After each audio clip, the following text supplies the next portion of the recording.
I worked 5 jobs in 3 years, skipped every vacation, and lived on ramen and tap water just so I could finally afford the car of my dreams, a pristine 1967 Mustang Fastback, only for my parents to sell it behind my back to fund my sister's spiritual healing retreat in Bali. And now they're calling me the villain because I'm suing them for every penny. Have you ever been the reliable child who is constantly sacrificed at the altar of the problem child's happiness? Or am I truly the heartless monster my family says I am for putting my own parents in legal jeopardy over a piece of metal? Let me tell you right now, this wasn't just a car to me. It was the physical manifestation of every hour of sleep I lost and every sacrifice I made while my sister, Maya, blew through her inheritance and 2 college funds. And I need you to tell me if you would have just rolled over and let them steal your future too. The story really starts about 5 years ago when I graduated college with 0 debt because I worked while studying, unlike Maya, who dropped out of 3 different private universities because she couldn't find her vibe.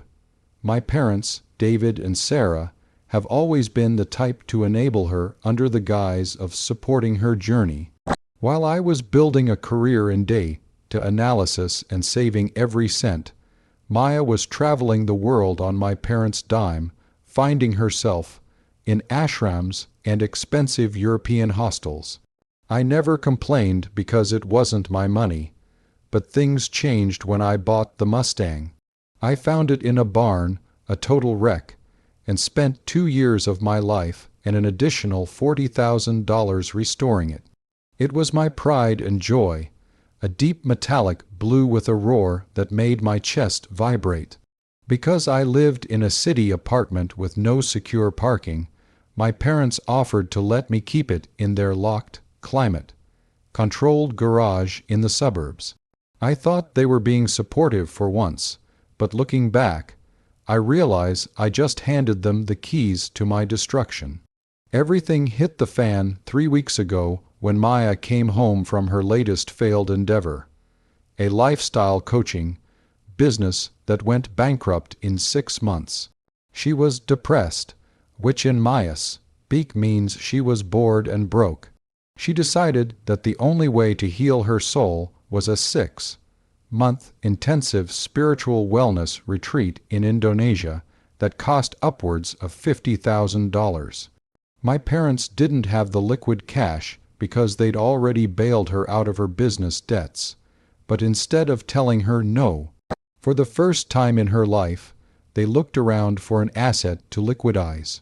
I was away on a business trip in London for 10 days, feeling on top of the world, completely unaware that my parents were inviting a private collector into their garage to look at my car.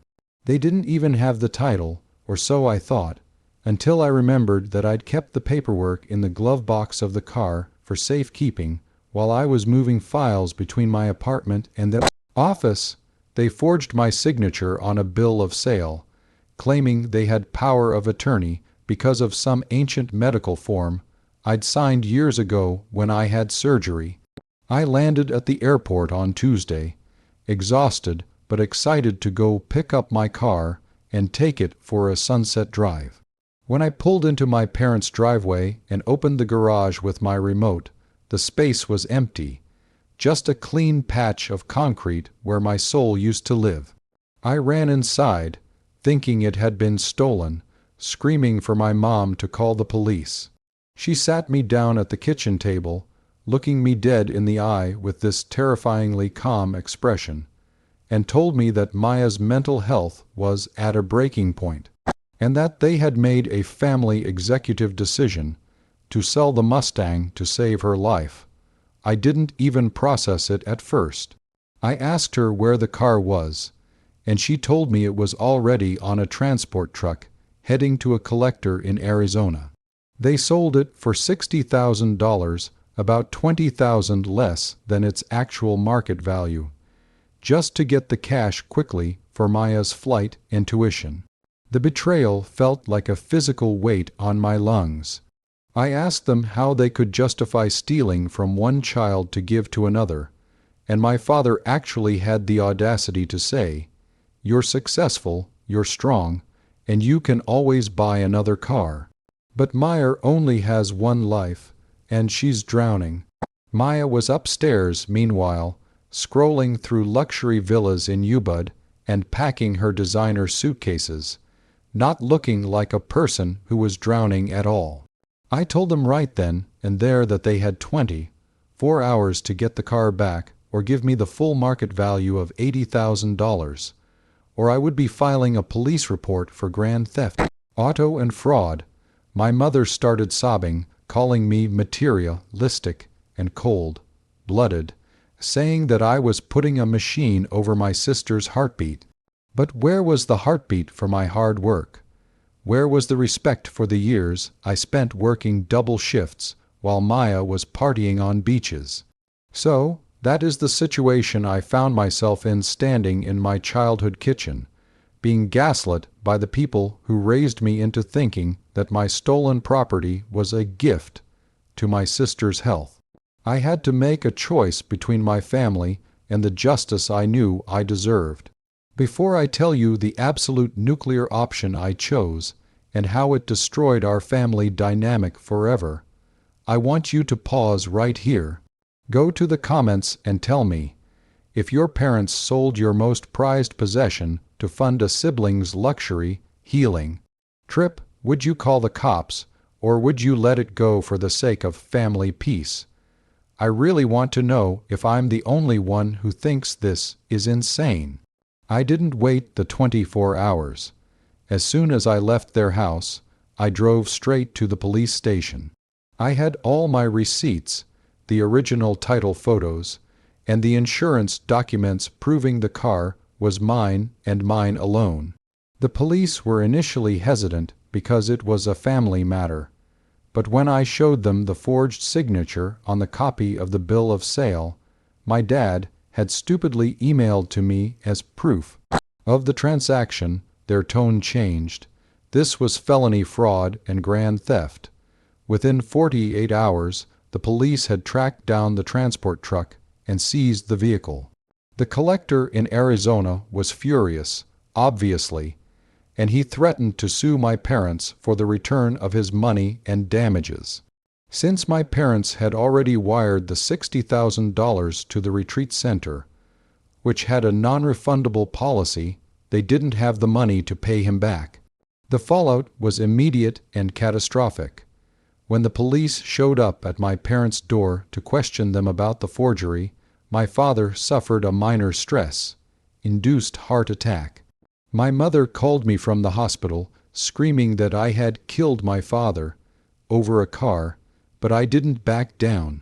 I told her that his choices and his crimes were what put him in that hospital bed, not my demand for my own property. Maya's trip was, of course, canceled because the retreat center wouldn't refund the money, and my parents were now facing massive legal fees. Maya had a complete breakdown, which resulted in her smashing up my parents' living room because she wasn't getting her vacation. For the first time, without the car money to distract them, my parents had to actually deal with the monster they had created in her. I haven't stopped at the police report. I have officially filed a civil lawsuit against my parents for the damages to the car during transport, the legal fees, and the emotional distress. My extended family, aunts, uncles, cousins, have all come out of the woodwork to shame me. They've sent me dozens of messages saying I should be the bigger person, and that family is more important than money. My response has been the same to all of them. If family is so important, why wasn't I considered family when they were stealing from me? Why was I just an ATM to them? I've gone completely no contact with my parents and Maya. I got my Mustang back, but it's currently sitting in a high-security storage facility because I don't trust my own blood not to key the paint or pour sugar in the tank out of spite. The most bittersweet part of this whole mess is that my father is now facing potential jail time for the forgery, and they might have to sell their actual house to pay back the collector and legal fees. Meyer is staying with an aunt who is already complaining that she's lazy and entitled. It turns out that when you stop being the stable one who fixes everything, the whole deck of cards falls down. I lost my parents and my sister over this, but as I sit in the driver's seat of my fastback and hear that engine purr, I realize I didn't lose a family. I lost a group of people who were using me until I had nothing left to give. I'm starting my life over now, free of the guilt they spent 24 years installing in me. Was I wrong for choosing my dream car and my legal rights over the well-being of my sister and the freedom of my parents? I don't think so. I think I finally set a boundary that should have been there a decade ago. If you think I did the right thing by standing my ground and holding them accountable for their crimes, please hit the like button on this video. It really helps me feel less alone in this mess.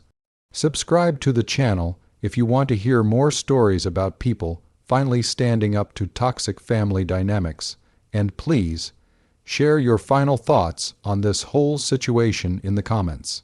Would you have gone as far as a lawsuit, or did I go too far? I'll be reading your responses, and I'll see you all in the next story.